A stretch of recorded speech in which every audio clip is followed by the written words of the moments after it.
Salmo capítulo 22, nós vamos ler a partir do versículo 1.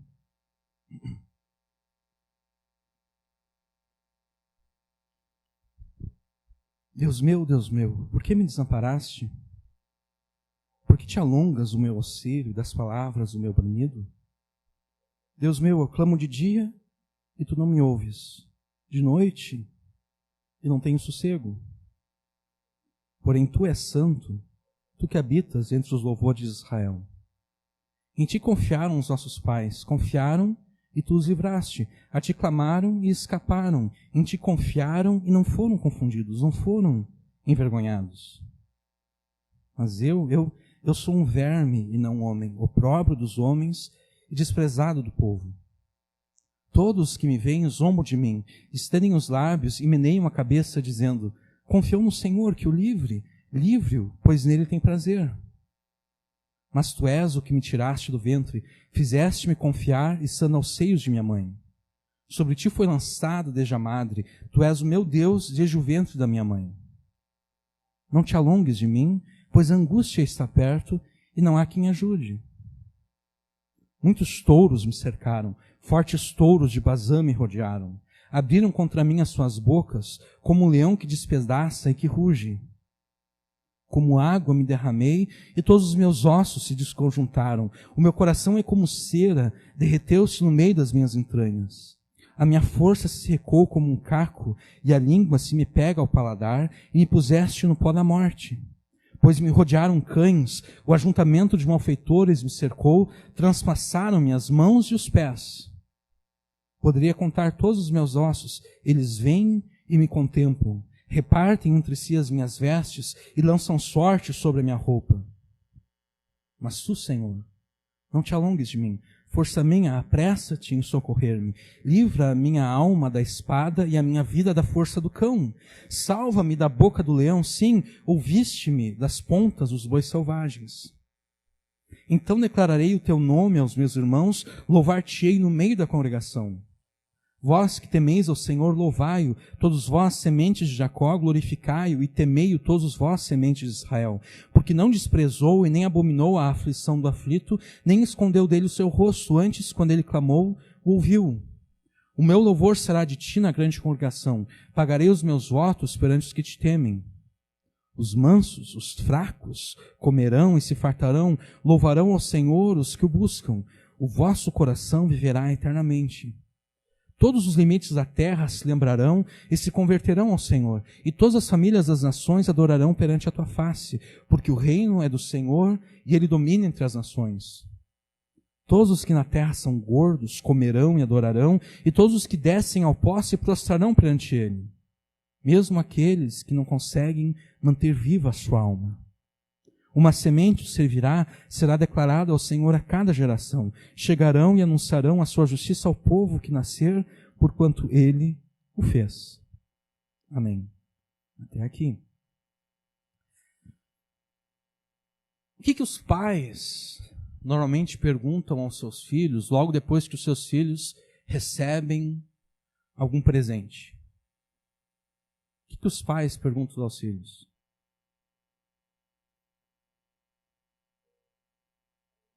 Como se diz, né? Quando alguém dá um presente para o teu filho, tu pergunta para o teu filho, para a tua filha, como é que se diz? É isso que os pais perguntam. E qual é a resposta que os pais esperam ouvir dos seus filhos quando eles fazem essa pergunta? Obrigado, muito obrigado. É isso que os pais querem ouvir. Por que os pais fazem essa pergunta aos seus filhos? Que, se eu for sincero com vocês, às vezes que a minha mãe fez isso comigo, eu me sentia constrangido, né? Porque eu percebia que eu deveria ter feito uma coisa que eu não tinha feito, né? Então, por que os pais constrangem os seus filhos dessa forma? Fazendo essa pergunta. Como é que se diz? Os pais querem ensinar os seus filhos a serem agradecidos. Porque ser agradecido é um dos sinais da boa educação, né? Nenhum pai quer que os seus filhos sejam mal educados.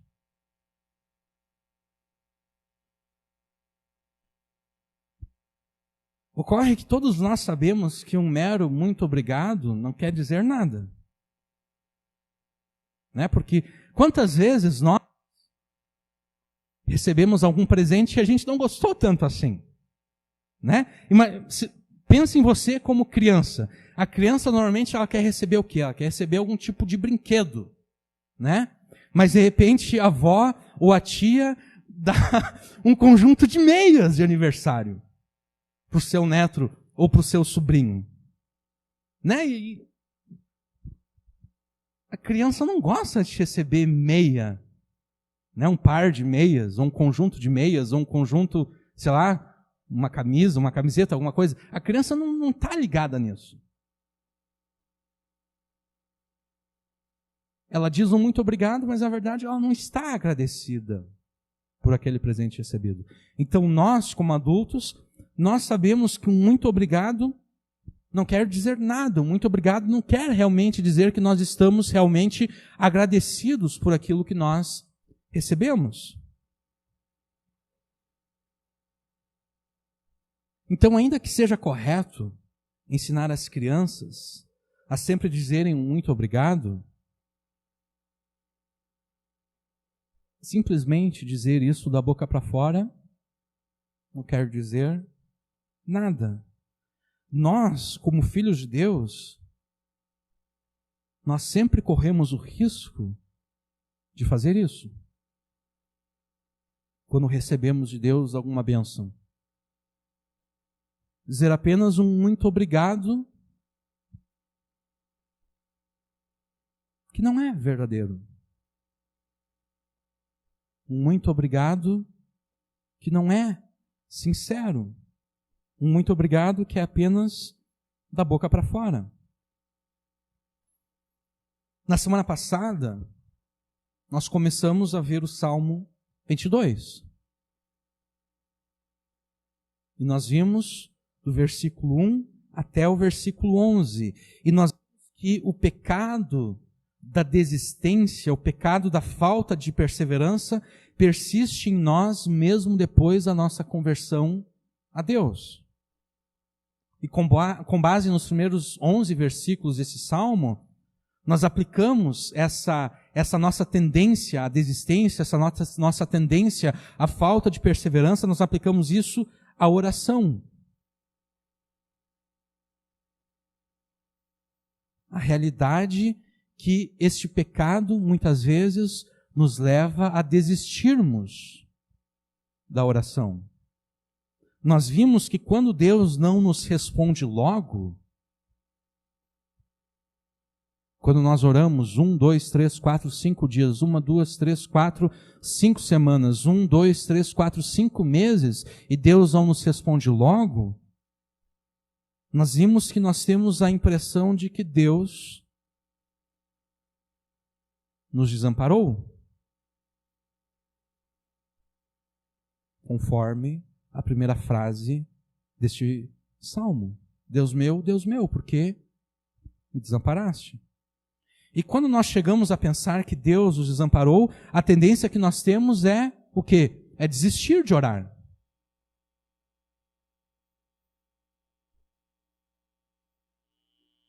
Porque por qual razão eu vou continuar orando a alguém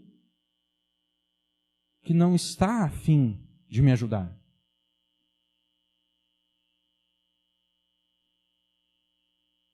Porque eu vou continuar buscando alguém que desistiu de mim?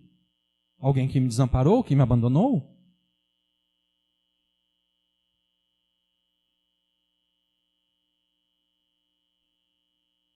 E na pregação da semana passada, nós respondemos a essa acusação de que Deus se esqueceu dos seus filhos, de que Deus abandonou os seus filhos. Nós respondemos a essa acusação contra Deus da seguinte forma: Deus é o nosso Pai e Ele nunca desiste de nós. Apesar das aparências, apesar do nosso sentimento de que Deus nos abandonou, apesar de tudo indicar que Deus nos desamparou, nós sabemos que Deus é o nosso Pai e Ele nunca desiste de nós.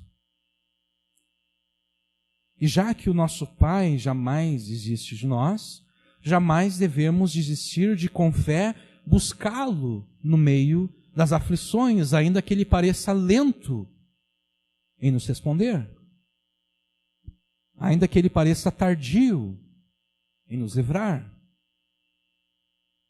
Essa noite, nós ainda vamos tratar um pouco desse tema. Nós ainda vamos ver acerca desse perigo de desistirmos da oração. Mas nós queremos avançar nesse salmo. Então, além de vermos isso, nós veremos a necessidade de sermos realmente agradecidos a Deus quando Ele finalmente responder às nossas orações. Quando Ele nos der as suas bênçãos, pelas quais Ele nos livrará das circunstâncias que agora afligem e atribulam os nossos corações. Que Deus nos livre de que a nossa única manifestação de agradecimento, quando formos libertos por Deus, que Deus nos livre que a nossa única manifestação de agradecimento seja um mero muito obrigado, dito da boca para fora. Um muito obrigado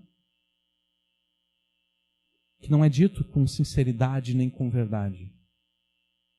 Que realmente sejamos agradecidos por todas as bênçãos que Ele nos dará e pelas quais Ele nos livrará da angústia e da aflição. Mas a questão é, como nós manifestamos que somos realmente gratos a Deus? Por tudo aquilo que Ele fez por nós, por tudo aquilo que Ele nos deu. Não apenas com um mero muito obrigado. Não apenas com um mero muito obrigado, mas com a proclamação do Seu nome com louvor a todas as pessoas que puderem nos ouvir. É assim que nós mostramos agradecimento a Deus por tudo aquilo que Ele fez por nós, com a proclamação do Seu nome com louvor a todos aqueles que puderem nos ouvir. Se não devemos desistir de com fé buscarmos a Deus na aflição, tampouco nós devemos deixar de com louvor proclamá-lo quando Ele nos der a vitória.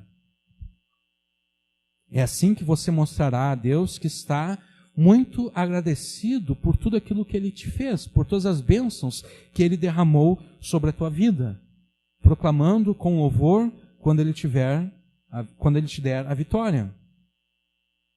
Assim como você deve lutar contra o pecado da desistência, que quer te levar a desistir de buscar a Deus quando parece que Ele te desamparou, você também deve lutar contra o pecado de ser mal agradecido quando Ele te der a vitória. Quando Ele provar que, apesar das aparências e apesar do teu sentimento, Ele de fato nunca te desamparou. É com essa verdade bíblica que o Espírito Santo quer nessa noite te animar e te admoestar. Se você tem ouvidos então para ouvir, ouça o que o Espírito Santo te diz, através do Salmo 22. Não desista de com fé buscar a Deus na aflição e nem deixe de com louvor proclamá-lo na vitória. Na semana passada, o nosso foco esteve nos primeiros 11 versículos desse Salmo. Mas nós queremos avançar até o final. Isso quer dizer que nós não poderemos repetir tudo aquilo que dissemos na semana passada. Porque, do contrário, a gente vai parar no mesmo ponto. A gente vai parar novamente no versículo 11. Então, nós faremos apenas uma rápida revisão daquilo que nós aprendemos. E se você não esteve aqui na semana passada, eu recomendo que em casa você procure no meu canal no YouTube, procure a última pregação, a primeira parte dessa pregação, e escute ela. E eu não faço isso porque apenas eu quero aumentar o número de visualizações e likes no meu canal. Não, é porque de fato eu não vou poder repetir muitas coisas importantes que foram ditas na semana passada. Eu vou apenas dar um rápido resumo. A Agatha está rindo de mim. Eu vou apenas dar um resumo de tudo aquilo que foi dito na semana passada. Isso, depois daí a gente vai vender o curso, né? né? O youtuber sempre tem que vender alguma coisa para ganhar dinheiro. Tá bom? Nós não sabemos qual a circunstância que levou Davi a escrever o Salmo 22. Nós não sabemos. Tudo que a gente sabe é que Davi estava se sentindo desamparado por Deus. Isso é tudo que a gente sabe. Davi estava se sentindo desamparado por Deus. E Davi não cometeu o erro que muitas vezes nós cometemos. Na maioria das vezes, quando nós nos sentimos desamparados por Deus, nós desistimos de orar. Nós pensamos que não vale a pena pedir nada a Deus, pois não há nada que Ele queira fazer por nós, porque Ele nos desamparou, Ele nos abandonou, Ele desistiu de nós.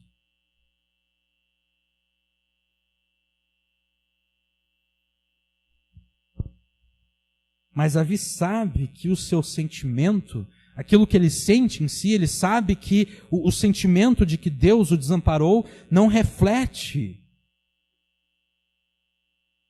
a verdade. Porque uma coisa são os nossos sentimentos, outra coisa é a verdade. O sentimento de Davi dizia a Davi que Deus o havia desamparado. Era isso que ele sentia. Era isso que ele observava nas suas circunstâncias. Ele só poderia, observando as suas circunstâncias, ele só poderia chegar a uma conclusão: Deus me desamparou.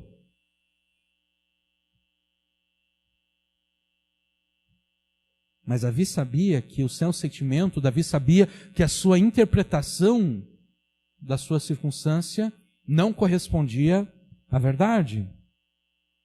Porque Davi sabia que Deus jamais desiste dos seus filhos. Davi sabia disso. Ainda que por vezes ele se esconda de nós. Deus, por vezes, se esconde de nós, por assim dizer, para nos ensinar que nós devemos viver pela fé. Não por aquilo que nós vemos, nem por aquilo que nós sentimos.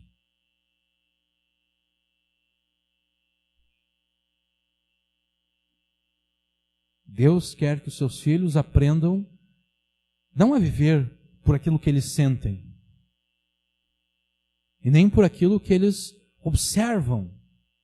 Deus quer que os seus filhos aprendam a viver pela fé. E para ensinar isso aos seus filhos, Deus, muitas vezes, se esconde dos seus filhos, por assim dizer. Deus, muitas vezes, se faz mudo para os seus filhos. Não responde quando eles oram a Ele.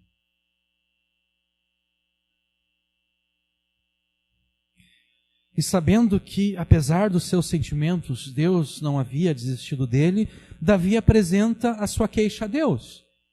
Esse é outro erro que nós cometemos. A gente não se queixa a Deus.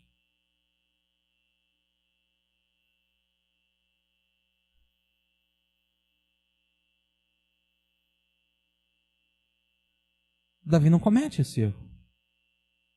Davi se queixa a Deus. Davi diz: Deus meu, por que me desamparaste? Davi sabe que esse sentimento não é verdadeiro, não corresponde à verdade, mas ele apresenta esse sentimento a Deus.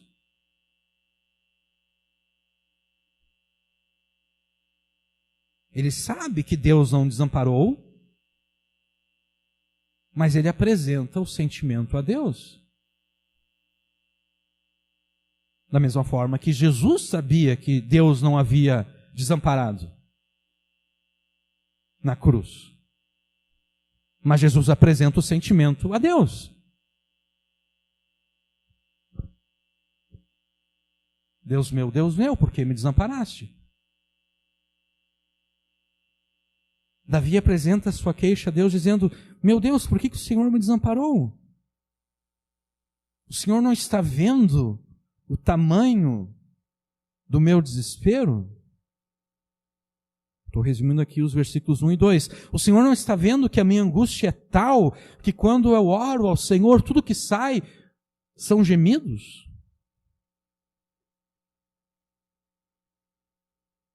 Não saem palavras da minha garganta. Tudo que sai da minha garganta são gemidos. O Senhor não está vendo isso? Por que o Senhor está demorando tanto para me ajudar? Eu clamo ao Senhor durante o dia, mas o Senhor não me responde. À noite, eu penso, bom, o Senhor não me respondeu de dia, de repente à noite o Senhor vai me responder. E aí eu clamo à noite e o Senhor não me responde. E à noite, que deveria ser para descanso, eu não tenho repouso, porque o Senhor não me responde. A sensação que Davi tinha era de que Deus o havia abandonado. A sensação que Davi tinha é que Deus não estava interessado em responder às suas orações. E Davi apresenta isso a Deus.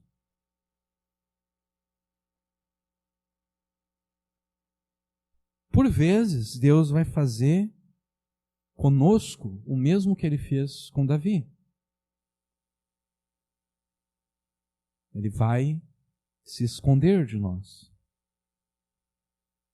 enquanto clamamos a Ele, enquanto pedimos que Ele nos livre da aflição e da angústia. E nesses momentos vai realmente nos parecer que Deus nos desamparou, que Deus não se importa conosco. Parecerá que não há nada que Deus queira fazer por nós. Não é que não há nada que Deus possa fazer por nós. Nós sabemos que há muitas coisas que Deus pode fazer por nós, mas vai nos parecer que não há nada que Deus queira fazer por nós. Mas assim como Davi, nós não devemos desistir de buscar a Deus no meio das nossas aflições. Porque olha só, o sentimento de Davi era de que Deus havia desamparado, mas Davi não desiste de buscar a Deus, mesmo com o seu sentimento de que Deus o desamparou. Assim como Davi, não devemos desistir de buscar a Deus no meio das aflições, mesmo quando tudo parece indicar que Ele desistiu de nós. E daí agora, a partir dos versículos 3, 4, 5, assim como Davi, nós devemos olhar para o passado, nós devemos olhar para a história do povo de Deus, nós devemos olhar ao redor de nós, notando todos os atos salvíficos de Deus executados a favor do seu povo, tendo a confiança de que Ele fará o mesmo por nós. É isso que Davi faz nos versículos 3, 4 e 5. Ele fala da história de Israel, como no passado o povo de Israel confiou no Senhor e esperou em Deus, e Deus os livrou. Deus não permitiu que a fé deles, a esperança deles, fosse envergonhada.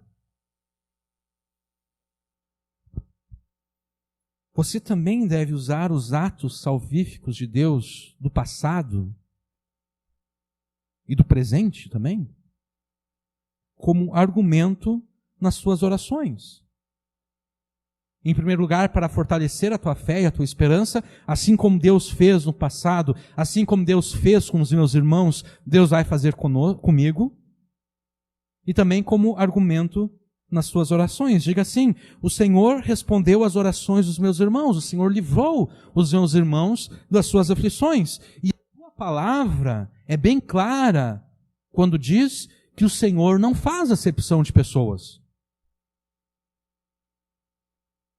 Na verdade, o Senhor chega a se orgulhar que, diferente dos pecadores, o Senhor não faz acepção de pessoas. Então eu peço que o Senhor não comece agora a fazer acepção de pessoas.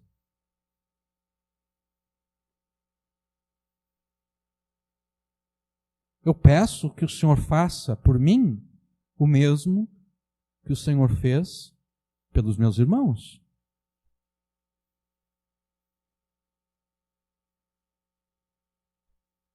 Eu peço que o Senhor me salve das aflições e angústias, como o Senhor salvou os meus irmãos das suas aflições e angústias. Passando para os versículos 6, 7 e 8. Os incrédulos, eles observam as nossas aflições e as nossas angústias, e eles observam que Deus não nos está livrando dessas aflições e angústias. E os incrédulos, por serem incrédulos, eles vão zombar de nós. Eles vão fazer piada conosco. Por continuarmos crendo e esperando em Deus, quando tudo indica que Deus desistiu de nós, quando tudo indica que Deus nos desamparou.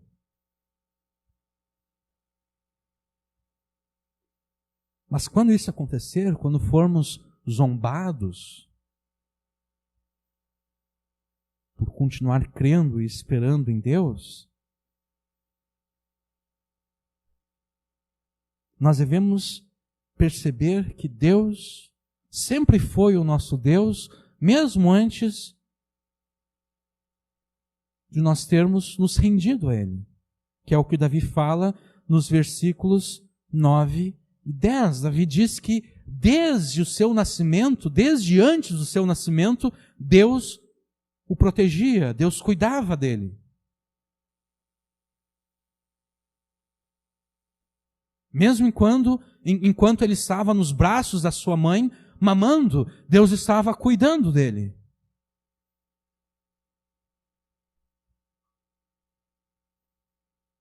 Então, quando os incrédulos zombarem de você, por você continuar crendo e esperando em Deus, quando tudo indica que Deus desistiu de você e que Deus não quer saber de você, com base nos versículos 9 e 10, diga para o mundo, diga para o diabo e diga para si mesmo, diga para a tua própria carne o seguinte: Deus é o meu Pai e Ele nunca desiste de mim. Por quê? Porque mesmo antes de nós conhecermos a Deus, Deus nos protegia e Deus guiou as nossas vidas de tal modo que nós viéssemos a conhecê-lo e nos rendêssemos a Ele. Mesmo antes de nós reconhecermos a Deus como nosso Deus, Ele já era o nosso Deus. Porque Deus é o nosso Deus, não porque nós o escolhemos, mas porque Ele nos elegeu desde antes da fundação do mundo, como diz Efésios capítulo 1. Então, diante da zombaria dos incrédulos, diga para o mundo, o diabo e para si mesmo: Deus é o meu Pai e Ele nunca desiste de mim. E já que o teu Deus e Pai jamais desiste de você, você jamais deve desistir de, com fé, buscá-lo no meio das aflições. Que é o que nos ensina o versículo 11. Não te alongues de mim, pois a angústia está perto. Não te afastes de mim, porque a angústia está perto e não há quem possa ajudar. Já que Deus não desiste de você, você não deve desistir de buscar a Deus no meio das aflições. E ao orar, use as palavras do versículo 11. Diga: não te afaste de mim, Senhor, porque a angústia está perto e não há quem possa me ajudar. Vem para perto de mim, porque a angústia está aqui e eu não sei como me livrar da angústia. Só o Senhor pode me salvar, então eu peço que o Senhor me salve. E foi nesse ponto que nós terminamos a pregação da semana passada.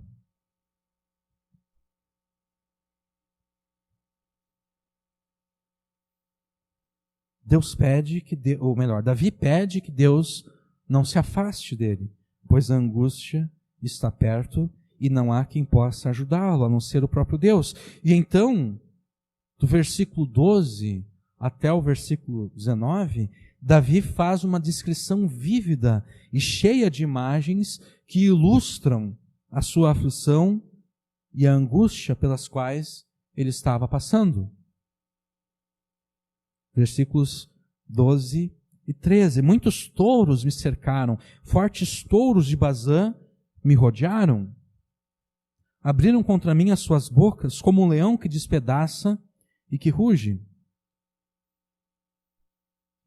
Nos versículos 12 e 13, Davi compara os seus inimigos a touros violentos e a leões ferozes. Com relação aos touros, Davi acrescenta um detalhe aqui. Davi diz que eles são touros de Bazã. Bazã era um território a leste do Rio Jordão. Um território famoso pelos seus pastos, cujos pastos eram capazes de criar um gado de qualidade. O gado criado em Bazã, em Israel, era aquele de melhor qualidade que havia em Israel. Os touros de Bazã eram touros fortes, porque os pastos de Bazã eram bons pastos. Por isso Davi diz que esses touros são fortes, não são quaisquer touros que cercaram Davi. Davi está cercado por fortes touros. Os inimigos de Davi, como touros violentos, o cercaram.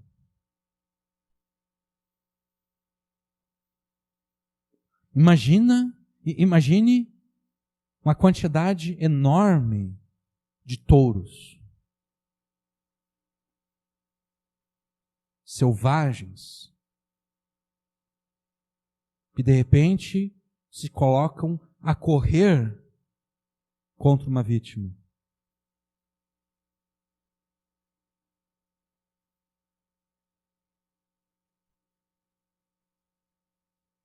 Tem aquele evento lá na Espanha, se eu não me engano é na Espanha, que acontece uma vez por ano, em que eles soltam um touro lá numa determinada cidade e as pessoas fogem do touro, né? É um esporte, é um evento que acontece. Várias pessoas já morreram nesse evento, pisoteadas pelo touro. Apenas um touro é capaz de pisotear e matar uma pessoa. Agora imagina uma quantidade enorme de touros selvagens e violentos correndo na tua direção e você não tem onde se esconder. Você só pode correr deles. Mas eles são mais rápidos do que você. Em algum momento eles vão te alcançar, e eles vão te atropelar, e eles não estão nem aí para ti, eles vão te pisotear e você vai morrer pisoteado.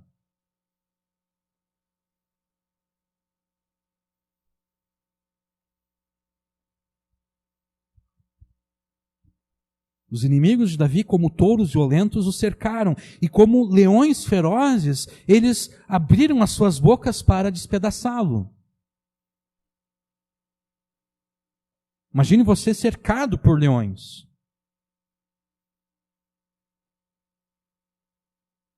Não como Daniel, porque Daniel foi protegido pelo anjo de Deus. Não, imagine você cercado por leões famintos e ferozes. Você vai tentar fugir deles, mas eles são mais rápidos do que você.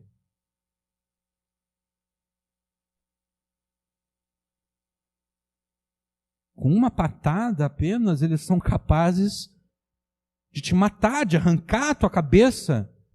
Né? Imagina, pense numa patinha de um gato, né? Pense nas unhas de um gato. Agora, multiplique o tamanho dessa pata, não sei, por 10 vezes. Imagina a pata de um leão desse tamanho aqui, com aquelas unhas tipo de gato, né? Que saem para fora assim. Imagine agora ele fazendo esse movimento aqui assim, ó, e fazendo isso aqui no teu pescoço. Aquelas unhas entram aqui, ó, e arrancam a tua cabeça do teu corpo.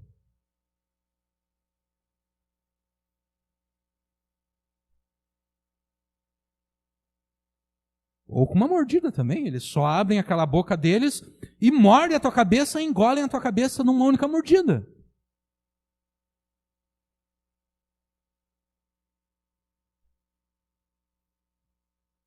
Os inimigos de Davi, como touros violentos, o cercaram e como leões ferozes abriam as suas bocas para despedaçá-lo. Os inimigos que se colocaram contra Davi, eles não estavam brincando. Eles queriam destruir Davi a qualquer custo e queriam matá-lo de qualquer jeito. Não é à toa que os sentimentos e o estado de espírito de Davi são os piores possíveis, de acordo com a sua descrição nos versículos 14 e 15. Como água me derramei e todos os meus ossos se desconjuntaram. Meu coração é como cera, derreteu-se no meio das minhas entranhas. A minha força se secou como um caco e a língua se me pega ao paladar e me puseste no pó da morte. Davi começa se comparando aqui como a água derramada. Com água derramada, Davi quer dizer que diante dos seus inimigos e por causa da angústia e aflição causada por eles, ele se sente cansado, exausto, fraco. Não há nada que ele possa fazer contra os seus inimigos. Ele é como água derramada. Cansado, exausto, fraco. Davi continua afirmando que os seus ossos se desconjuntaram, querendo dizer com isso que ele perdeu tudo aquilo que poderia lhe dar equilíbrio, tudo aquilo que poderia lhe dar estabilidade, tudo aquilo que poderia lhe dar força. Porque é isso que os ossos fazem por nós, né? Nós só ficamos de pé porque nós temos um esqueleto. Nós temos ossos por dentro de nós, que nos dão equilíbrio, que nos permitem ficarmos de pé, ficarmos firmes, que nos permitem exercermos força, porque de nada adianta nós termos músculos grandes, mas não termos ossos.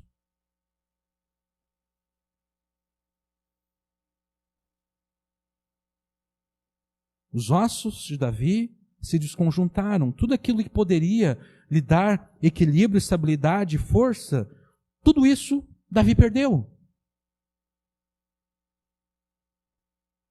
Com relação ao seu coração, Davi diz que ele está derretido como cera.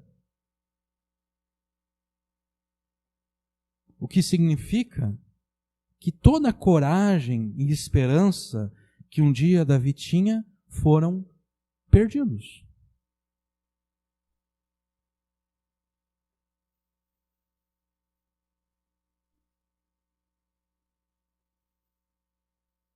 Normalmente a gente pensa a imagem de coração derretido como se referindo ao amor, né? Mas não, na Bíblia o coração derretido tem a ver com a perda da esperança, perda da coragem.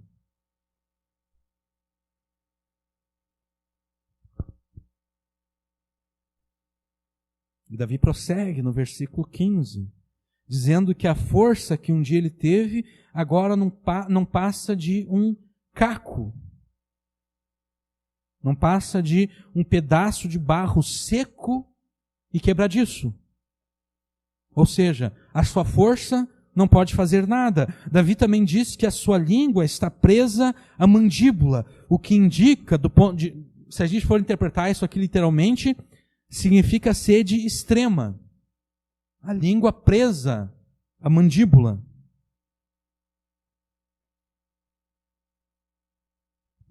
Figuradamente, essa imagem se refere à falta de palavras. Ele está tão perplexo pela circunstância que ele está vivenciando que as palavras fogem dele.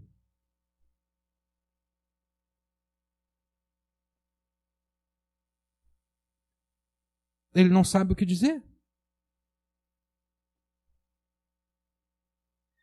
Ele simplesmente não sabe o que dizer. A mente dele está tão perturbada que as palavras fogem dele.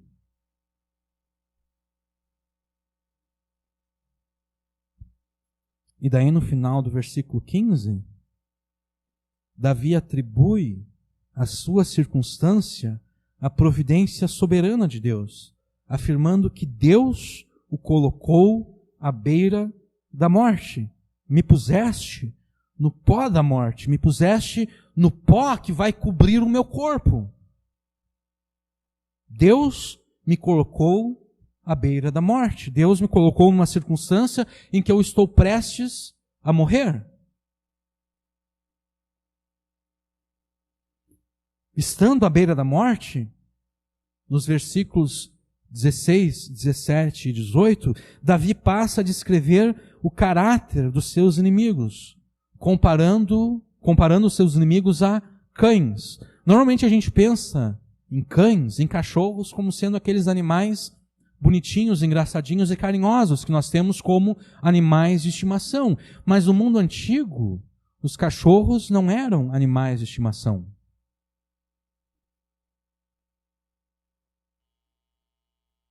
No mundo antigo, os cachorros eram tidos como traidores, traiçoeiros, porque eles andavam em bandos e eles atacavam nas pessoas quando elas menos esperavam.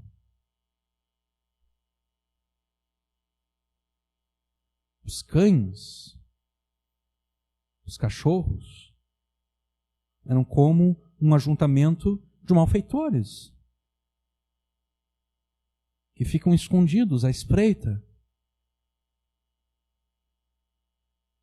Sempre quando a Bíblia fala de cães nesse sentido, a gente tem que pensar nessa imagem de pessoas covardes e traiçoeiras que atacam os fracos, os despreparados.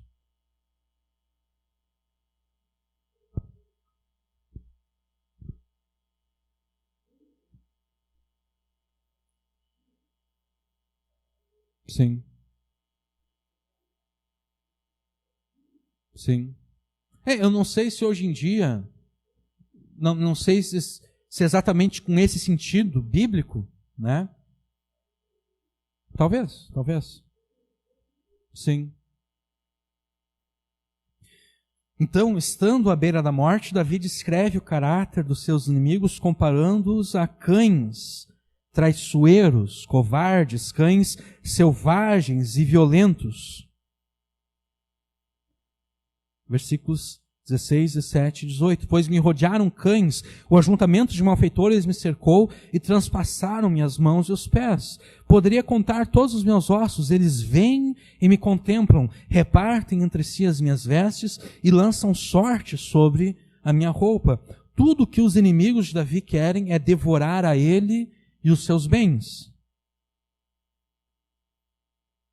Davi usa essa linguagem figurada, porém gráfica, para mostrar o quão violentos eram os seus inimigos, dizendo que eles perfuraram as suas mãos e os seus pés.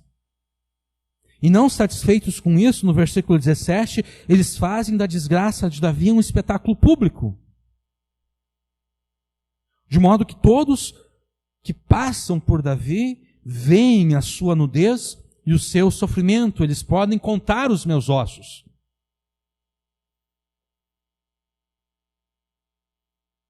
E no versículo 18, os seus inimigos também se apossam nos seus bens, repartindo as suas vestes, lançando sortes sobre as suas roupas.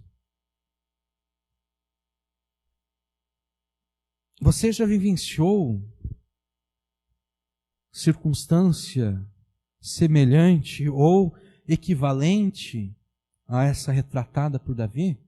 Você já vivenciou circunstâncias que podem ser resumidas com as palavras de Paulo: por fora combates e por dentro temores? Que é uma forma de resumir o que Davi está passando aqui.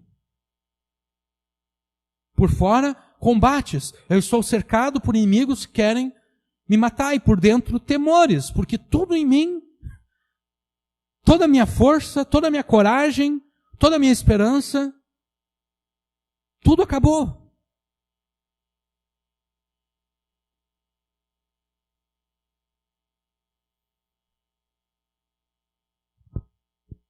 Você já se viu cercado por inimigos ferozes que te atacam, que zombam de você por você se manter fiel a Deus? E esses inimigos, eles podem ser pessoas de carne e osso. Esses inimigos podem ser demônios que lançam contra você dardos inflamados, dizendo: por que continuar sendo fiel a Deus quando tudo isso está acontecendo?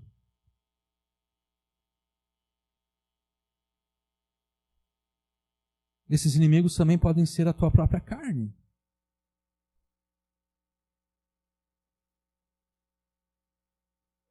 Por que eu vou continuar sofrendo isso?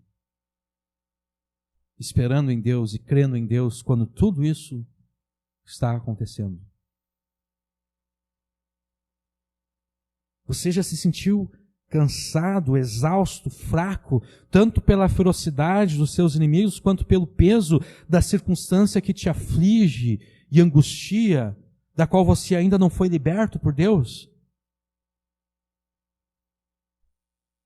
Você já se sentiu como que não tendo mais equilíbrio e nem força para se manter firme e de pé diante da circunstância que magoa e entristece o teu coração? Você já se sentiu completamente sem coragem de lutar pela esperança de que um dia Deus virá em teu socorro? E que tudo na tua vida será transformado segundo a sua boa, agradável e perfeita vontade? Você já se desesperou a ponto de perder por completo toda a esperança, como Paulo fala lá em 2 Coríntios capítulo 1, quando ele diz que eles até desesperaram da vida? Quando eles pensaram, é isso, a gente vai morrer, não tem remédio.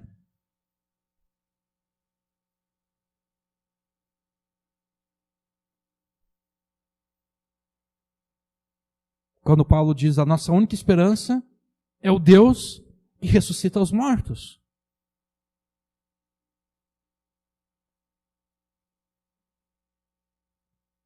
Você já se sentiu completamente fraco para fazer qualquer coisa?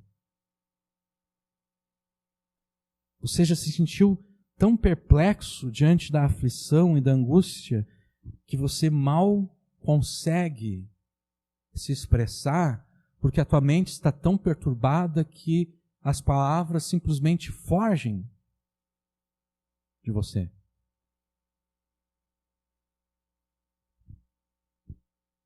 Você já se sentiu à beira da morte? Talvez não fisicamente, mas emocionalmente falando?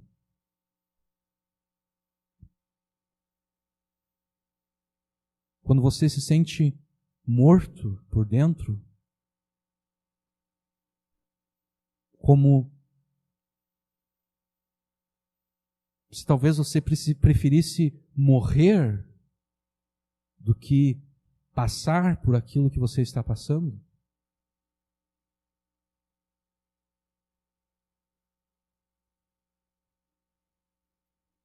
Se você já vivenciou ou está vivenciando circunstância semelhante ou equivalente, como nós dissemos na semana passada, você está em boa companhia. Porque você está na companhia de Davi, mas mais importante do que Davi, você está na companhia do Senhor Jesus.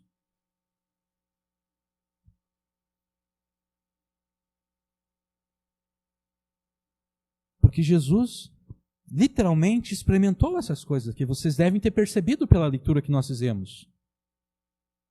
Para ser pendurado numa cruz, Jesus teve as suas mãos e os seus pés literalmente perfurados, traspassados por pregos. Eu já pisei em prego, né? Uma tábua jogada no chão, com um prego enfiado nela para cima, meio estabanado, tu pisa em cima, coloca todo o peso do teu corpo em cima daquele prego. E dói, dói muito. Agora, uma coisa é a gente pisar num prego, que já é ruim, bastante. Outra coisa é, de fato, ter um prego rústico e enferrujado transpassando as tuas mãos e os teus pés. E então ficar pendurado ali. Tendo todo o peso do seu corpo sendo suportado naqueles pregos.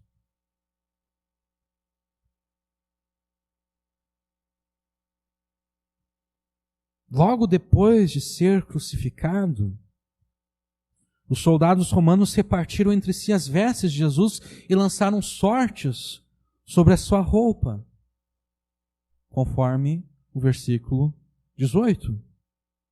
Tendo crucificado Jesus, os soldados pegaram as suas roupas e as repartiram em 4 partes, uma para cada soldado. Pegaram também a túnica que não tinha costura, uma só peça de alto a baixo. Por isso disseram uns aos outros: não a rasguemos, mas tiremos sortes para ver de quem será. Para que se cumprisse a escritura que diz: repartiram entre si as minhas roupas e tiraram sortes. Assim fizeram os soldados. Isso é João capítulo 19, versículos 23 e 24. A crucificação de Jesus foi transformada num espetáculo público, de modo que todos podiam contemplar a Jesus na sua nudez e no seu sofrimento. Como diz o versículo 17, eles podem contar os meus ossos, porque eu estou aqui pendurado na cruz, e as pessoas passam por mim e elas me observam no meu sofrimento. Só que elas não me observam chorando por causa do meu sofrimento. Não, elas me observam como se elas estivessem observando um espetáculo, um show. Elas estão se divertindo enquanto me veem pendurado na cruz.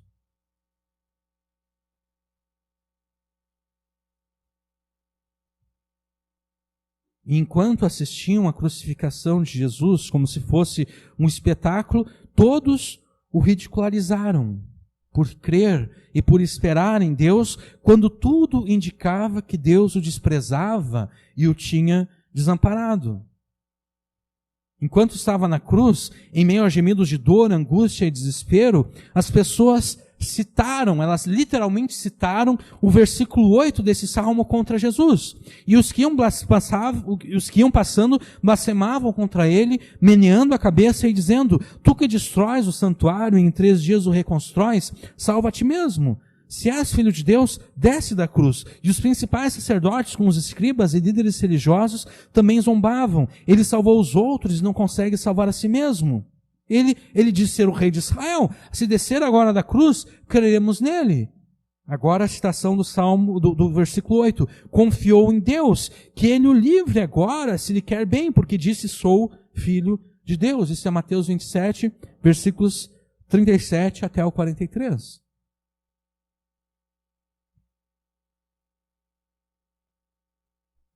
E agora pense em Jesus. Jesus está na cruz, pendurado na cruz, e Jesus está observando tudo isso. Os soldados repartindo as suas vestes, o povo e os principais, os sacerdotes, zombando dele e literalmente citando para ele o versículo 8. Confiou em Deus, confiou no Senhor que o livre agora.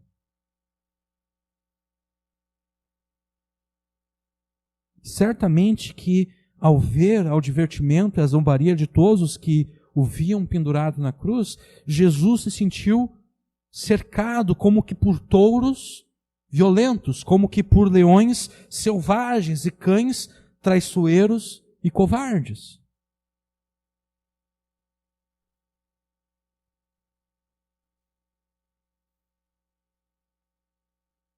Naqueles instantes, Jesus estava se sentindo exausto, cansado, fraco. A sua força não existia mais. Os seus ossos estavam literalmente se desconjuntando, porque ele estava pendurado numa cruz.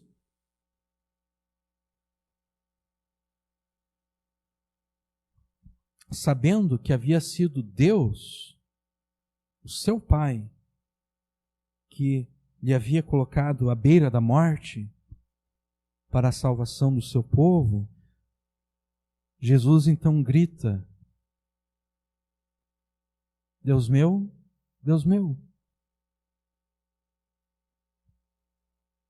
por que me desamparaste? Esse é o sentimento de Jesus na cruz.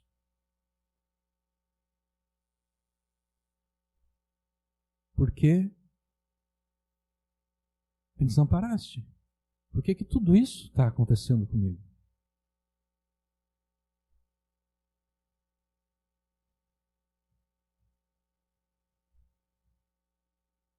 Depois, sabendo Jesus que todas as coisas já estavam consumadas, para que se cumprisse a Escritura, para que se cumprisse aquilo que está no verso 15, a minha língua está presa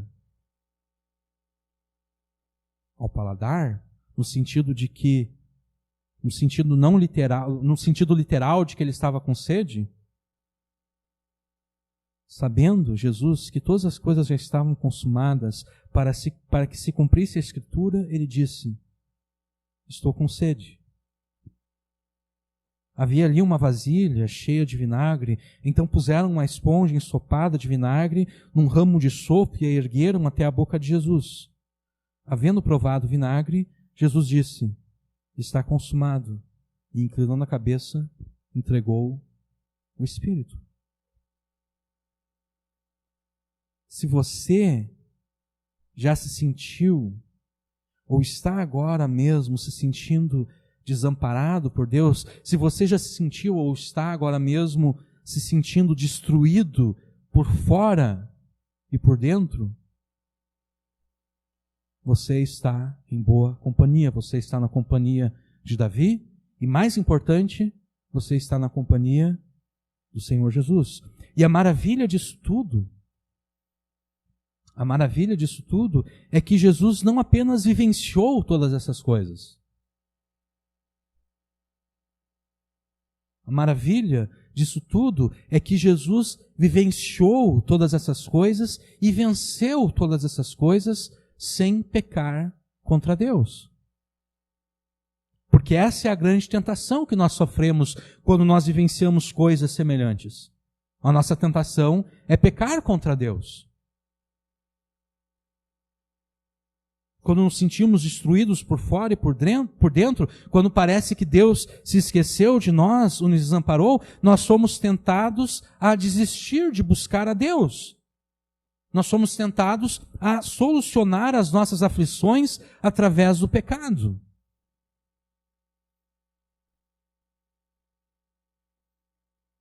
Ou quando o pecado não nos oferece a solução, nós somos tentados a usar o pecado para pelo menos nos anestesiar, para que nós não sintamos a dor que estamos sentindo agora.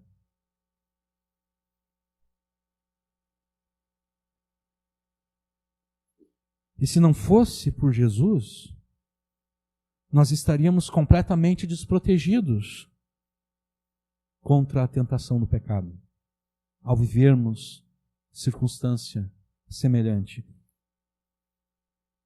Mas Jesus, Ele é o nosso representante diante de Deus. E como nosso representante diante de Deus, como nosso sumo sacerdote, Jesus vivenciou todas essas coisas e em nosso lugar ele venceu todas essas coisas, sem cometer pecado algum.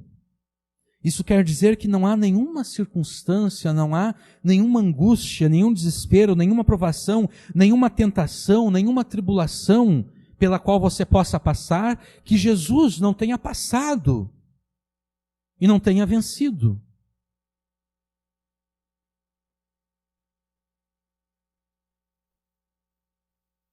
Você se sente desamparado por Deus? Jesus também se sentiu desamparado por Deus. Isso para te dar a vida eterna, a salvação eterna. E essa salvação eterna, ela faz provisão para as nossas vidas, aqui e agora também. É por isso que com confiança você deve se aproximar do trono da graça sobre o qual Jesus se assenta. É isso que o escritor de Hebreus repete com diferentes palavras em pelo menos 3 lugares diferentes na sua carta. Ele diz que nos convinha ter um sumo sacerdote como Jesus. Alguém que vivenciou todas as coisas que nós vivenciamos, mas sem ter cometido pecado. Alguém que em tudo foi feito semelhante a nós, mas que venceu todas essas coisas e que pode ter misericórdia de nós, pode se compadecer de nós, porque Ele conhece as nossas fraquezas. Ele sabe a dor que nós estamos sentindo, porque Ele mesmo passou por aquela dor.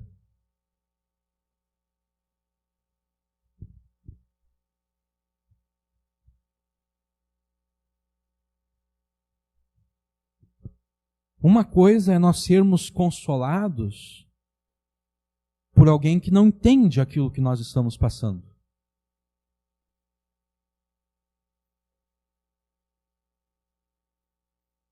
Coitada da pessoa que tenta nos consolar, ela tenta nos consolar, mas ela não entende por aquilo que nós estamos passando, porque ela jamais passou por aquilo que nós estamos passando.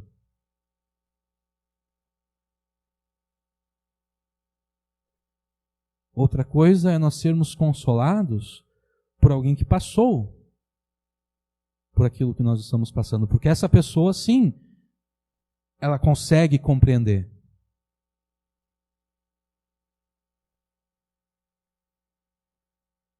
Ela consegue compreender tudo aquilo que se passa dentro de nós, ela consegue compreender os nossos sentimentos, ela consegue compreender a nossa perplexidade, a nossa angústia. E Jesus é isso para nós. Não há nada que nós possamos passar nesse mundo que Jesus não tenha vivenciado. E é por isso que o escritor de Hebreus diz que nós devemos, com confiança, nos aproximar do trono da graça, para que sejamos ajudados, para que recebamos socorro e salvação no tempo oportuno. E ao aproximar-se do trono da graça, ore conforme aquilo que está nos versículos 19, 20 e 21. Mas tu, Senhor, não te alongues de mim. Força minha, apressa-te em socorrer-me. Livra a minha alma da espada e a minha vida da força dos cães selvagens e traiçoeiros. Salva-me da boca do leão. Sim, salva-me das pontas dos bois selvagens. Não permita que aqueles bois, que aqueles touros consigam me matar.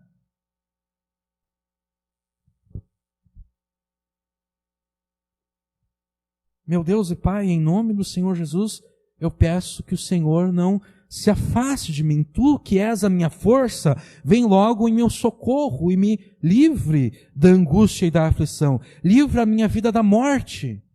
Se é que eu estou à beira da morte de fato, fisicamente, ou então, se a angústia é tal que eu me sinto morto por dentro, ou eu preferia estar morto do que passar por aquilo que eu estou passando, vem logo em meu socorro e me livre dessa angústia e dessa aflição.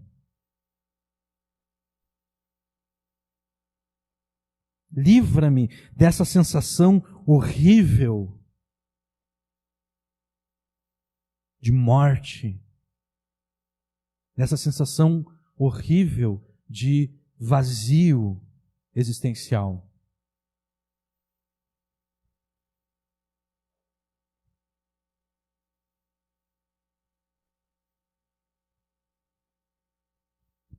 Versículo 21. Salva-me da boca do leão, salva-me das pontas dos bois selvagens, dos chifres dos bois, dos touros. Seja o mundo, seja o diabo, seja a minha própria carne, ou sejam as circunstâncias da vida, salva-me de todos aqueles que querem me destruir física e espiritualmente.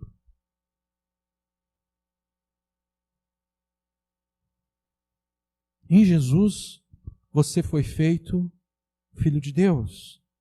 Então, tendo a Jesus como sumo sacerdote, você deve dizer com fé e esperança: Deus é o meu Pai e Ele nunca desiste de mim. E já que Deus jamais desiste de você, você também não deve desistir de orar a Ele. Jamais pense que não há nada que Deus queira fazer por você. Porque em Jesus, todas as promessas que existem da parte de Deus são sim. Então, com fé e confiança e em nome de Jesus, peça que Deus cumpra em ti aquelas promessas das quais você sente necessidade, aquelas promessas cujo cumprimento resolverão com perfeição a tua angústia, a tua aflição, o teu desespero. Com insistência e perseverança, apresente a Deus não apenas a tua angústia ou o teu desespero, apresente a Deus aquilo que Deus promete na sua palavra e que resolve o teu problema. Peça que Deus cumpra na tua vida a provisão que Ele mesmo fez para todas as suas questões, para todos os seus problemas. Faça isso confiando que Deus é galardoador de todos aqueles que o buscam. E sendo Deus galardoador de todos aqueles que o buscam, Ele certamente não permitirá que aqueles que o buscam fiquem envergonhados, fiquem confundidos. Como a gente viu na semana passada, ficar confundido, ficar envergonhado, aparece isso no versículo 5 ali, é o sentido de ter confiado em Deus, ter crido na libertação de Deus, mas se sentir envergonhado porque Deus nunca veio em meu socorro. Deus nunca veio e me libertou. Isso é ficar confundido, é ficar envergonhado. Deus jamais permite que aqueles que o buscam fiquem confundidos, fiquem envergonhados. Por quê? Por que Ele não permite? Porque Deus é galardoador de todos aqueles que o buscam. Ninguém busca a Deus em vão.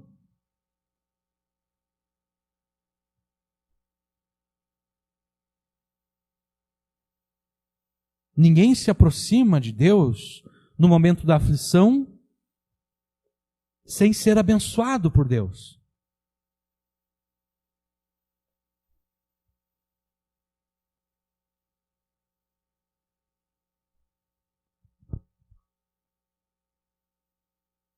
Então busque a Deus com fé, perseverança, com insistência e esperança. Do nosso ponto de vista, até pode parecer que Deus esteja atrasado.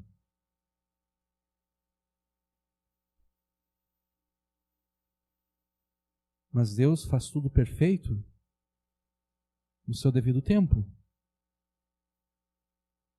No seu devido tempo, Ele sempre vem ao socorro dos seus filhos, daqueles que não desistem de ir com fé buscá-lo no meio da aflição. Então seja insistente e perseverante na oração, seja como Davi aqui nesse salmo.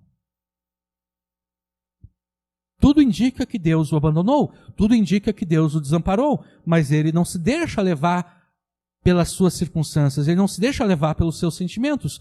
Ele continua buscando a Deus, ele insiste na sua busca a Deus, ele é perseverante na sua oração a Deus.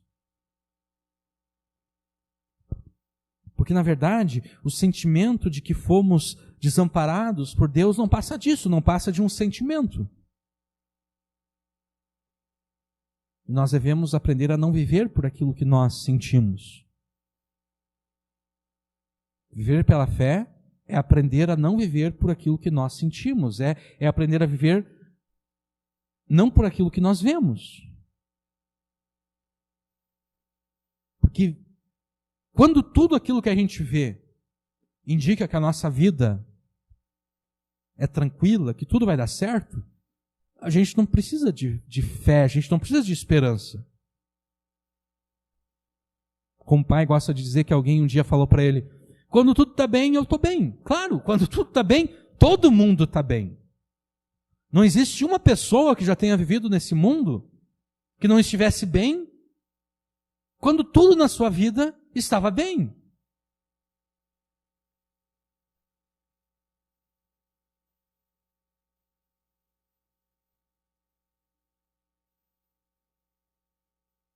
A questão é saber como viver quando tudo na vida está mal. Quando tudo na vida parece indicar que Deus nos desamparou.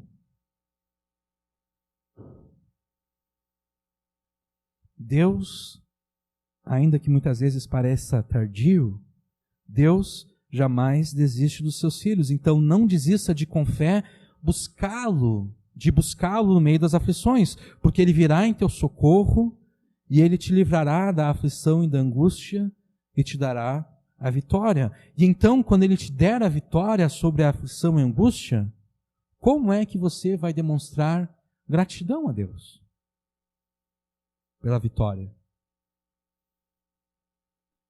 Não deixando de, com louvor, proclamar Deus aos teus irmãos e ao mundo. Versículos 22, 23 e 24. Davi falando agora, falando o que ele vai fazer quando Deus lhe der a vitória, quando Deus o salvar, quando Deus o livrar da angústia e da aflição. Então declararei o teu nome aos meus irmãos, louvar-te-ei no meio da congregação. Vós que temeis ao Senhor, louvai-o. Todos vós, sementes de Jacó, glorificai-o e temei-o, todos vós, sementes de Israel. Desculpa, eu falei 22, 23 e 24, né? Por enquanto é só 22 e 23. Os versículos 22 e 23, eles falam de como, depois de ter recebido a vitória, Davi, com louvor, proclamou, ou vai proclamar a Deus aos seus irmãos. No versículo 22, ele escreveu, proclamarei o teu nome aos meus irmãos, louvar-te-ei no meio da congregação. Esse versículo aqui, o versículo 22, é citado pelo escritor de Hebreus, com relação a Jesus. O escritor de Hebreus cita esse versículo aqui para mostrar como Jesus, mesmo depois de ter sido coroado de honra e glória, mesmo depois de ter se assentado sobre o trono do universo, ele não se envergonha de nós. Ele não se envergonha de nos chamar de irmãos.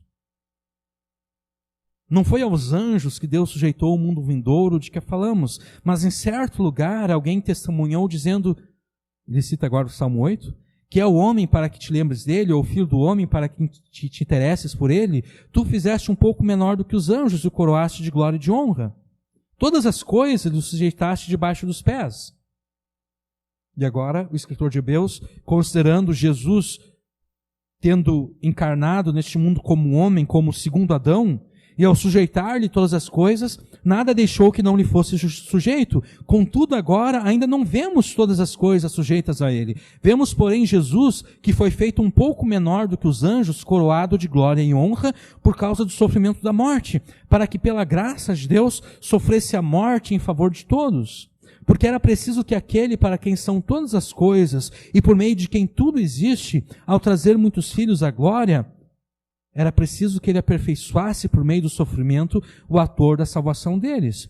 Pois todos vêm de um só, tanto o que santifica como os que são santificados. Por essa razão, ele não se envergonha de chamá-los irmãos, dizendo: anunciarei teu nome aos meus irmãos, cantarei louvores a ti no meio da congregação. É o versículo 22 aqui. Então declararei o teu nome aos meus irmãos, louvar-te-ei no meio da congregação. Assim como Jesus, aquele que agora reina com todo o poder sobre os céus e terra, coroado de glória e de honra, assim como Jesus não se envergonha de nos chamar de irmãos seus,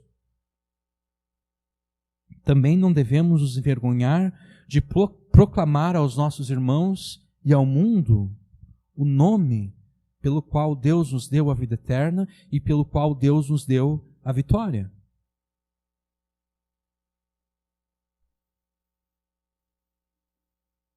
Devemos nos juntar aos filhos de Deus, devemos nos juntar, irmãos em Cristo, para louvarmos o seu nome publicamente, para louvarmos publicamente o nome pelo qual Deus nos deu a vida eterna e nos livrou da aflição e da angústia.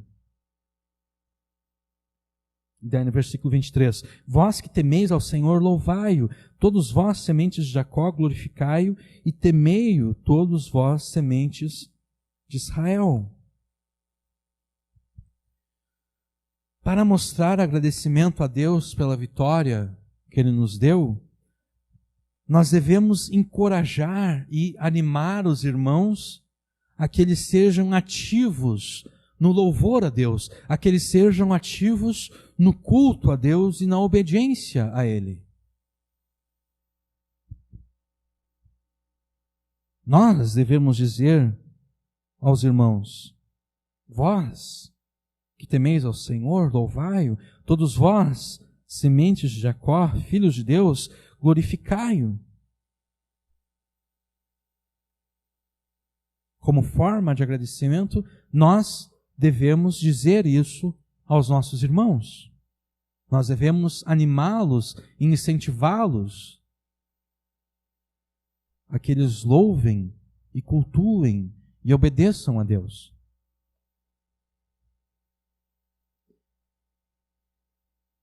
Deus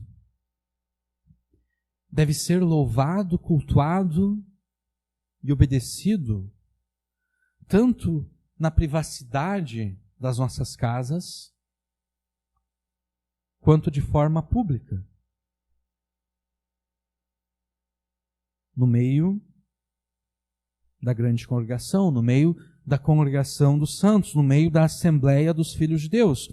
O culto que nós prestamos a Deus na privacidade das nossas casas e aquele que nós prestamos a Ele de forma pública, esses dois cultos são inseparáveis.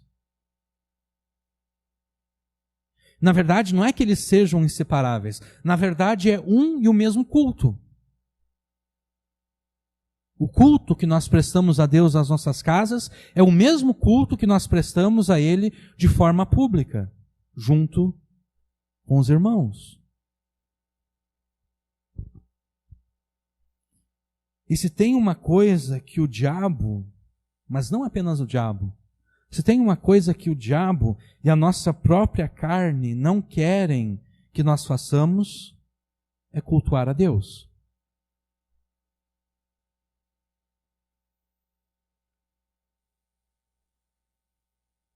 Eu percebo isso em mim mesmo.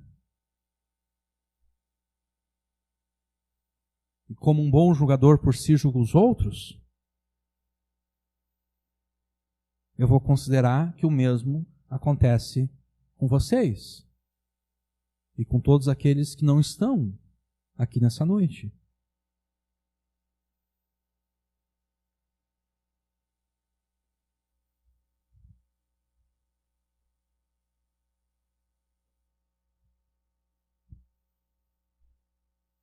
Quando nós passamos por circunstâncias difíceis, angustiantes, Deus usa essas circunstâncias para nos ensinarmos, para nos ensinar que nós devemos viver pela fé e não por aquilo que nós vemos ou sentimos. E viver pela fé tem dois pilares. A vida pela fé é sustentada por dois pilares. O primeiro pilar é a leitura e o estudo da palavra de Deus, para que nós aprendamos cada vez mais acerca do seu caráter e de como nós podemos lhe agradar pela obediência a Ele. O segundo pilar é a oração, pela qual nós mantemos comunhão com Deus, lhe apresentando as nossas questões, os nossos problemas, e pela qual também nós recebemos de Deus graça, paz, alegria e poder para vencermos tudo aquilo que angustia e entristece os nossos corações, tudo aquilo que quer nos destruir. Mas mesmo sabendo disso, mesmo tendo consciência, eu agora falando de mim, que durante toda a minha vida eu nunca orei tanto quanto eu oro agora, por causa da minha circunstância,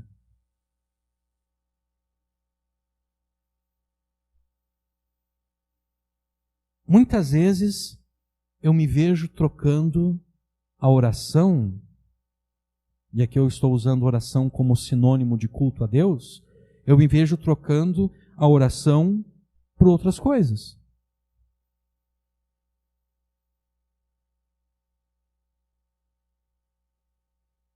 Você se encontra triste, desanimado, angustiado, talvez até mesmo desesperado, e você começa a orar, mas de repente você se distrai com outra coisa.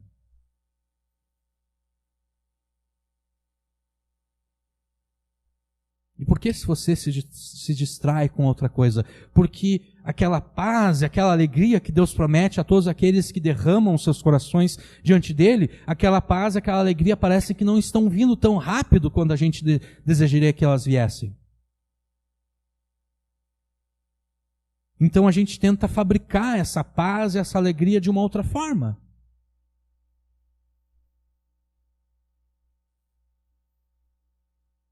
A gente pensa, talvez se eu me distrair vendo alguma coisa no YouTube, de repente eu vou sentir aquela paz e aquela alegria que eu preciso. Ou então ver um filme ou um seriado na Netflix, na Amazon Prime Video, tanto faz. De repente é isso que vai me trazer essa paz, essa alegria que eu tanto preciso.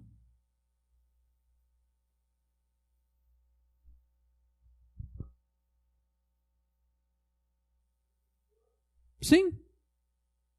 É, na verdade, aquilo que eu já falei, acho que na época, quando a gente estava fazendo aquela série de pregações em Provérbios, eu cheguei a falar disso.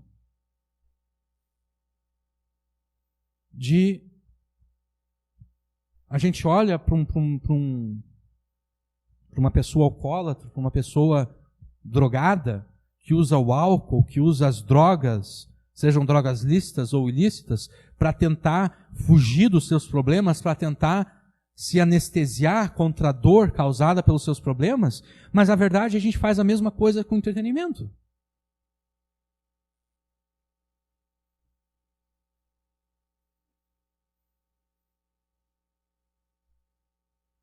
A gente faz a mesma coisa com o Netflix, com o Amazon Prime Video. A gente faz a mesma coisa com passeios e viagens. Porque a gente está tentando usar isso como forma de preencher o vazio que nós sentimos.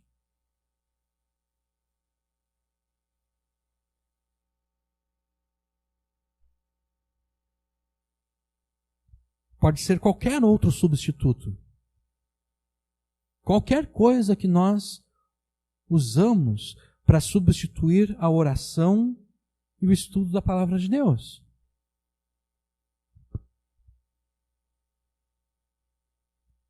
E perceba que eu não estou dizendo aqui que é pecado fazer qualquer coisa. Não é pecado tu assistir um seriado, um filme na Netflix ou qualquer outra coisa assim.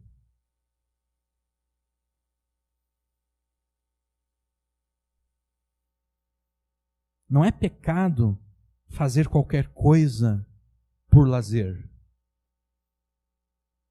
No entanto, estas e quaisquer outras coisas, elas se transformam em pecado quando nós as usamos para fabricar a alegria e a paz que somente Deus pode nos dar. Porque daí nós nos tornamos idólatras. Só Deus pode me dar aquela alegria e aquela paz que eu preciso, mas eu deixo de apelar a Deus e eu apelo a outras coisas.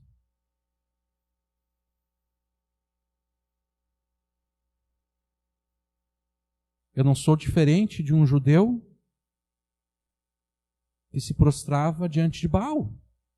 É a mesma coisa. A única diferença é que eu não estou me prostrando diante de uma imagem de um ídolo, mas eu estou me prostrando diante de qualquer coisa que eu acredito que é capaz de me trazer a alegria e a paz que só Deus pode me dar.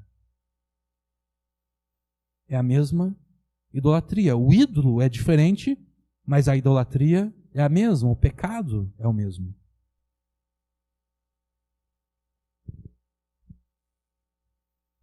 Então estas e quaisquer outras coisas, elas se transformam em pecado quando nós a usamos para fabricar a alegria e a paz que somente Deus pode nos dar. Essas e quaisquer outras coisas se transformam em pecado quando nós pensamos que elas são capazes de aliviar os nossos corações da aflição e da angústia. Essas e quaisquer outras coisas são insuficientes para nos dar a paz e a alegria que nós precisamos.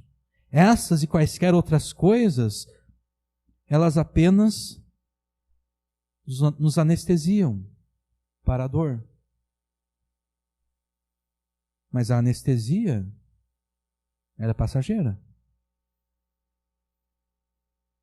A anestesia dura no máximo algumas horas. Mas depois ela passa. E quando ela passa, a dor e o sofrimento voltam.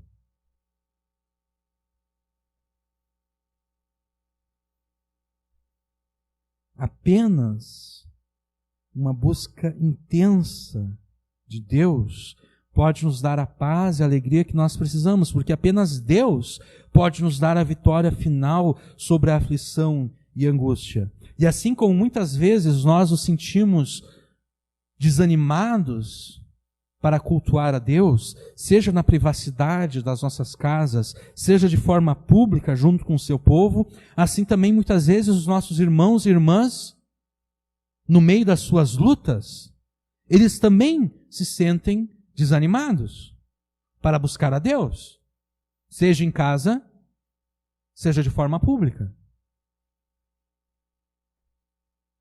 Assim como nós, eles também acabam substituindo a oração a Deus, o estudo da palavra de Deus, eles acabam substituindo o culto a Deus por outras coisas que no máximo os anestesiam, mas que não pode lhes dar a vitória final, a vitória verdadeira. Por isso nós devemos animá-los, conforme o versículo 23. Nós devemos dizer aos irmãos, vós que dizem que temem ao Senhor, louvai-o, todos vós, sementes de Jacó, que se dizem filhos de Deus, glorificai-o. Temei-o, todos vós, sementes de Israel.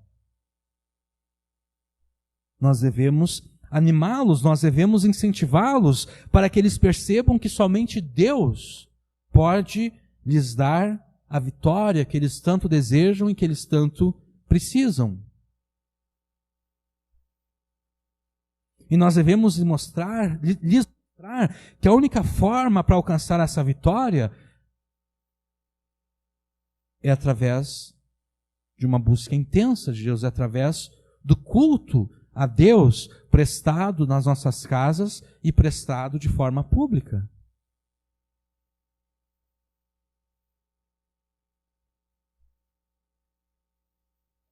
E é necessário que você entenda algo que eu percebi essa semana. Essa semana eu estava orando E enquanto eu estava orando, eu percebi aquilo que eu já disse antes. O culto que nós prestamos a Deus na privacidade das nossas casas é inseparável do culto que nós prestamos a Ele de forma pública. Na verdade, é o mesmo culto. Isso quer dizer que se eu não dedico um tempo adequado e de qualidade para cultuar a Deus todos os dias na privacidade da minha casa, quando eu compareço na Assembleia dos Santos, na congregação dos Filhos de Deus, para oferecer um culto a Deus, Deus não se sente louvado por mim. Deus não se sente honrado por mim. Deus não se sente obedecido por mim. Porque como eu posso dizer que agora eu estou cultuando a Deus, se eu desprezei a Deus durante todos os outros dias da semana? Imagine você casado, o teu cônjuge te despreza todos os dias, e daí só num dia na semana ele te dá atenção. Você não vai perceber isso como hipocrisia, como falsidade?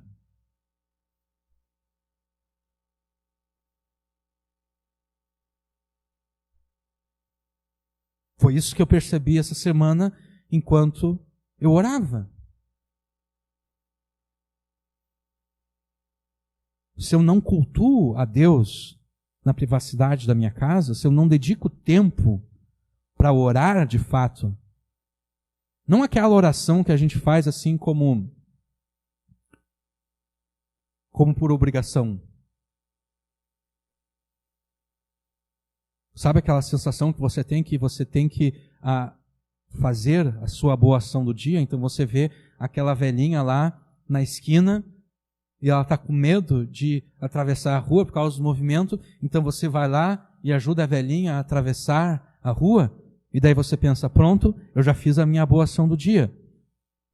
Não é esse tipo de oração que eu estou falando. Esse tipo de oração que a gente só faz para livrar a nossa consciência, como quem diz, pronto, agora eu já fiz o que eu devia de fazer para Deus, eu já orei. Porque, de novo, imagine você casado, imagine se o seu cônjuge, ele só te dá atenção como por obrigação, ele não te dá atenção porque ele realmente sente prazer em te dar atenção, não, ele te dá atenção porque ele pensa, poxa vida, eu estou casado, eu não posso fazer outra coisa, é a minha obrigação dar atenção para minha esposa, é a minha obrigação dar atenção para o meu marido. Você não vai se sentir realmente amado pelo teu cônjuge, se o teu cônjuge faz todas as coisas apenas por obrigação.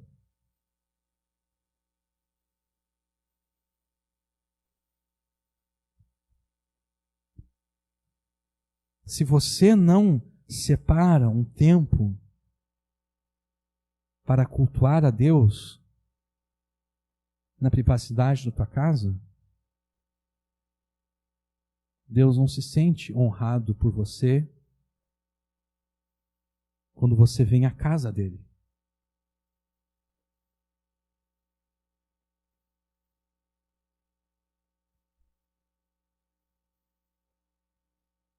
E do mesmo modo,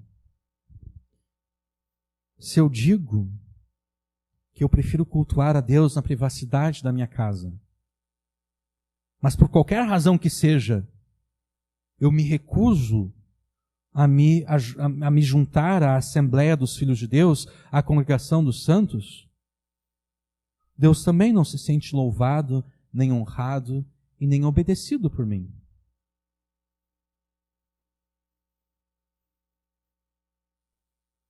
Porque ao fazer isso, eu estou mentindo acerca dele e eu estou mentindo acerca dos filhos dele.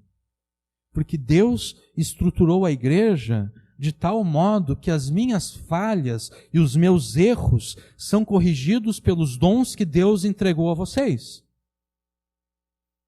Foi assim que Deus estruturou a igreja. As minhas falhas e os meus erros são corrigidos pelos dons que Deus entregou a vocês. E da mesma forma, as tuas falhas e os teus erros são corrigidos pelos dons que Deus deu a mim e pelos dons que Deus deu a cada um dos teus irmãos. Quando eu me recuso a cultuá-lo publicamente junto com o restante dos filhos de Deus, eu não apenas estou me recusando a usar os dons que Deus me deu a favor dos outros, mas eu também estou impedindo que Deus corrija os meus erros e as minhas falhas através dos dons que Deus deu aos meus irmãos.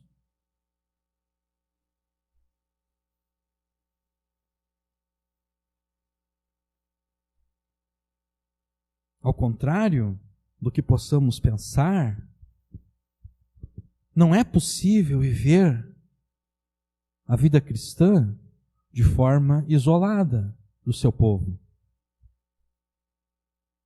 Quem crê nisso, quem crê que pode viver a vida cristã de forma isolada do seu povo, não, eu vou buscar a Deus, eu vou ficar olhando pregações no YouTube, quando eu quiser louvar a Deus, eu vou colocar algum louvor no YouTube, eu vou cantar junto.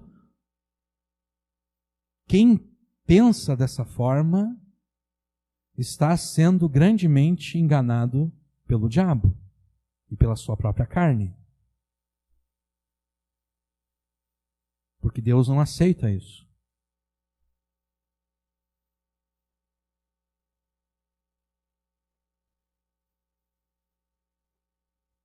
Não é possível viver uma vida cristã nesse mundo estando isolado do seu povo. Não é possível viver uma vida que realmente agrade a Deus não tendo compromisso com uma igreja local. Não é possível. Porque não basta consumir conteúdo cristão online, no YouTube ou em qualquer outra fonte que possa existir na internet.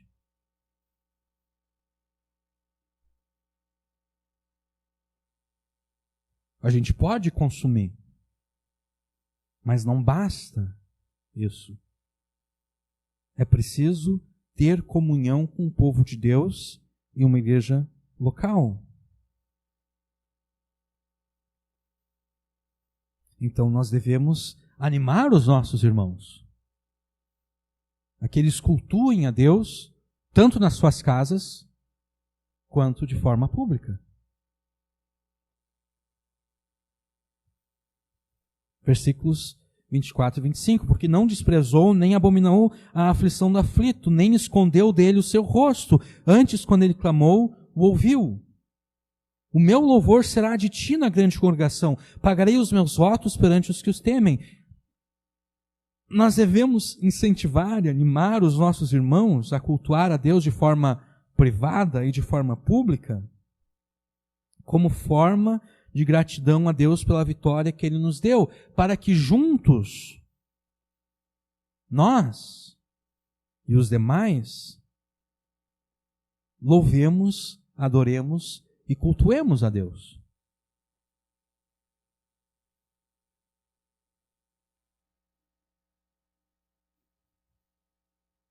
Versículo 26, os mansos, os pobres comerão e se fartarão. Louvarão ao Senhor os que o buscam, o vosso coração viverá eternamente. Assim como Jesus não se envergonha de nos chamar de irmãos, não devemos também nos envergonhar de proclamar aos incrédulos o nome pelo qual Deus nos deu a vitória. Mansos aqui deve ser entendido como pobres, tanto do ponto de vista financeiro, mas principalmente do ponto de vista espiritual. Os pobres comerão e se fartarão, louvarão ao Senhor os que o buscam, o coração deles viverá eternamente. Por quê? Por que isso vai acontecer com aqueles que são pobres do ponto de vista espiritual? Porque nós proclamamos a eles o nome pelo qual nós fomos salvos, o nome pelo qual Deus nos deu a vitória. É necessário que o evangelho do reino de Deus seja pregado a todos aqueles que são pobres.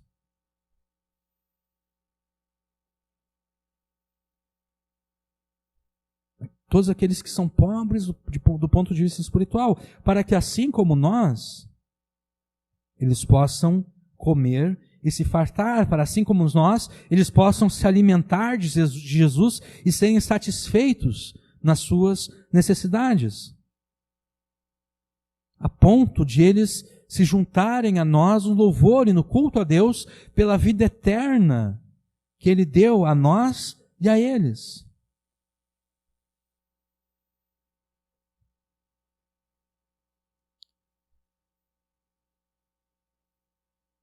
Nós estamos falando que devemos, como forma de gratidão a Deus, nós devemos proclamar o nome de Deus às pessoas.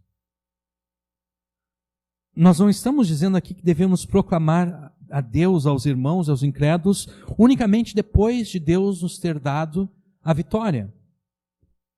É nosso dever, a todo momento, em qualquer circunstância, conforme a gente viu nos Salmos 20 e 21, lutar pelo reino de Deus através da oração e da pregação do Evangelho.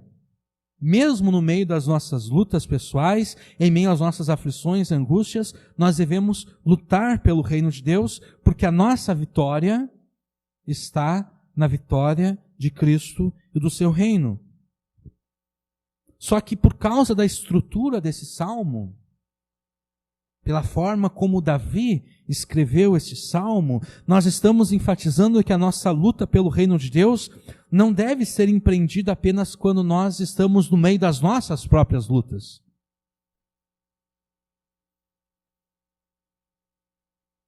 A luta pelo reino de Deus, ela deve ser empreendida também como forma de agradecimento a Deus pela vitória recebida, porque muitas vezes,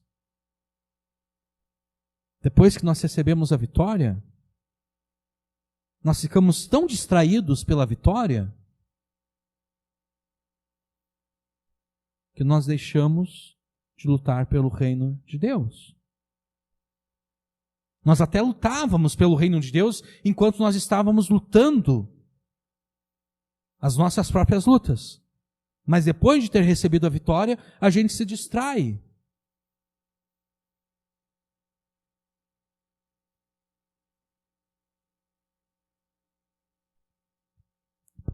Então, se você ainda está lutando com Deus em oração para ser liberto da aflição e da angústia, não se esqueça também de lutar pelo reino de Deus, por meio da oração e pregação do Evangelho. E quando Deus te der a vitória sobre a angústia e sobre a aflição, não se esqueça de continuar lutando pelo reino de Deus. Não se distraia pela vitória. Porque será assim, será através das tuas lutas e vitórias que Deus usará as tuas orações e a pregação que você faz para trazer salvação aos confins da terra e levar o seu reino a todo mundo. Versículos 27 e 28.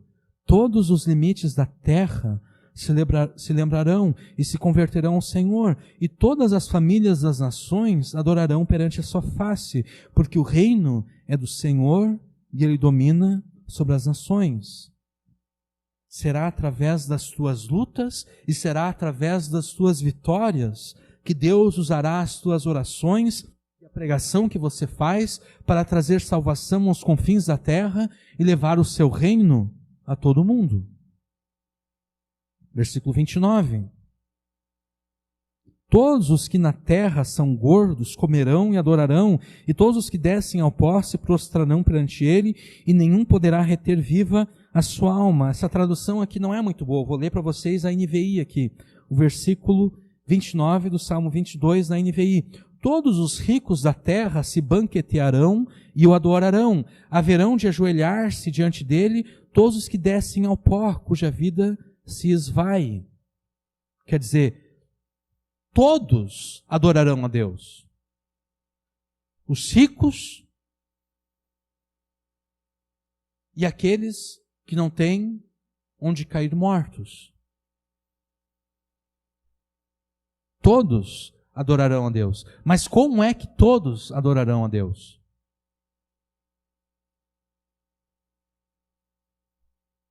através das suas lutas e vitórias, Deus usará as suas orações e a pregação que você faz para trazer salvação aos poderosos da terra e àqueles que são tão pobres que não têm onde cair mortos. É através das tuas lutas e das tuas vitórias que Deus trará salvação a todas as pessoas.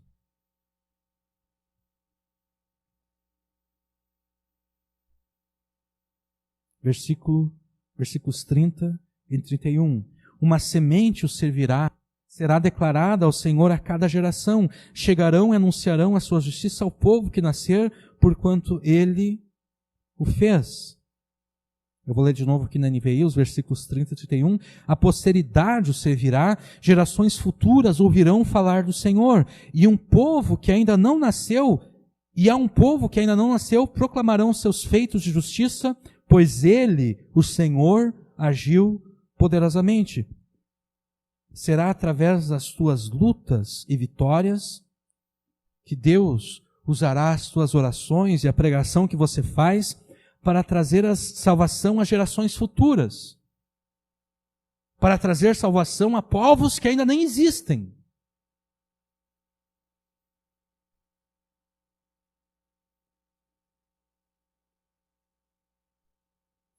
Nós poderíamos dizer muitas coisas ainda acerca desses versículos finais do Salmo 22. Esses versículos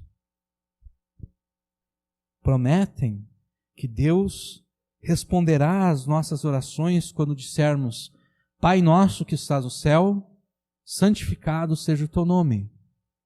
Venha o teu reino, seja feita a tua vontade, assim na terra como no céu. Esses versículos prometem que Deus vai responder essa oração. Se nós fizermos essa oração.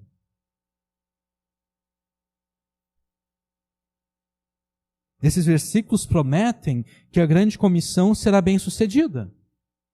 O mandamento que Jesus deu de discipularmos as nações, batizando as nações em nome do Pai, do Filho e do Espírito Santo, ensinando-as a obedecer todas as coisas que Ele ordenou, esses versículos dizem que a grande comissão será bem sucedida.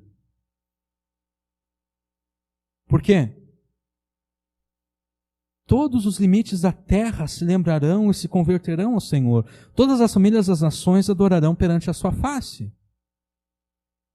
Porque o reino é do Senhor e Ele domina entre as nações. Versículo 28, aqui, o reino é do Senhor e Ele domina sobre as nações. Ele me lembra daquilo que Jesus falou. Todo o poder me foi dado nos céus e na terra. O reino é do Senhor, Ele domina sobre as nações. Nós poderíamos dizer muitas outras coisas acerca desses versículos. O relógio, ele trabalha contra nós. Então nós vamos dizer apenas o seguinte: as nossas aflições, angústias, sofrimentos e lágrimas, nada disso é em vão. E nada disso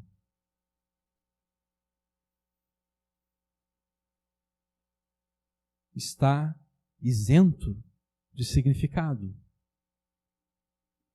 Porque Deus usa todas essas coisas para nos despertar do sono da indiferença.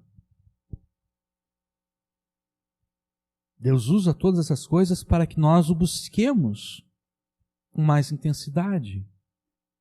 E que, ao buscá-lo com mais intensidade, Deus usa todas essas coisas para que nós lutemos pelo seu reino.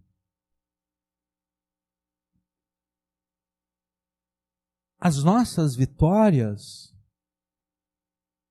determinam as vitórias do reino de Deus. E as vitórias do reino de Deus determinam as nossas vitórias. Então, não pense que não há nada que Deus queira fazer por você. Porque Deus é o teu Pai e Ele jamais desiste de você. Não desista de, com fé, buscar a Deus na aflição. E quando Ele te der vitória, não deixe de, com louvor, proclamá-lo aos teus irmãos e ao restante do mundo. E como nós dissemos antes, nós não estamos defendendo aqui que você vai lutar pelo reino de Deus apenas depois que Deus ter te dado a vitória. Não, a todo momento você luta pelo reino de Deus. Mas pela estrutura desse salmo, pela forma como Davi escreveu esse salmo, nós estamos enfatizando o anúncio do reino de Deus, a pregação do reino de Deus, a oração a favor do reino de Deus, a luta pelo reino de Deus, nós estamos mostrando ela como forma de gratidão pela vitória recebida.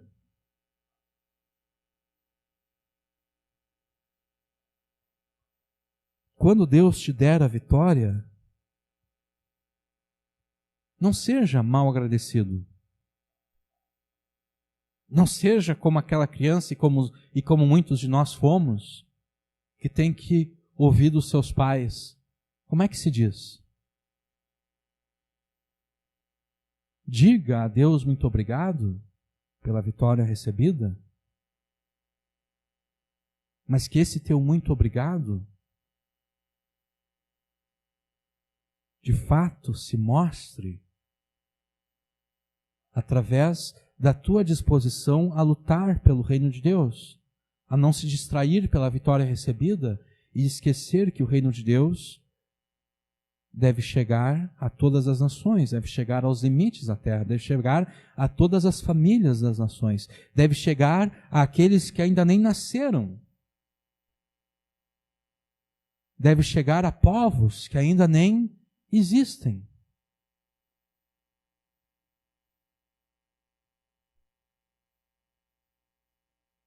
Quando Deus te der a vitória, não seja mal agradecido, deixando de lutar pelo seu reino. Deus é o teu Pai e Ele jamais desiste de você. Então, em resposta à não desistência de Deus, em resposta à sua perseverança, não desista de, com fé, buscar a Deus na aflição e nem deixe de, com louvor, proclamá-lo na vitória. Amém.